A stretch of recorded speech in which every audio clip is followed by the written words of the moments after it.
తెలుసుకో యువజనమా, మేలుకో గిరిజనమా.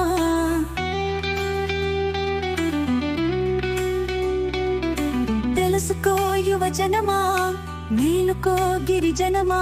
మనకు జీవనాడి జీవో మూడు అని, జీవో లేకపోతే ఎండిన మోడు అని.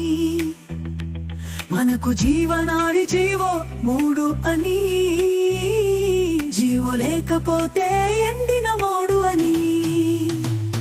గ్రహించి నీ హక్కు కోసం గర్జించు, గర్జించి నీ హక్కు కోసం పోరాడు. గ్రహించి నీ హక్కు కోసం గర్జించు, గర్జించి నీ హక్కు కోసం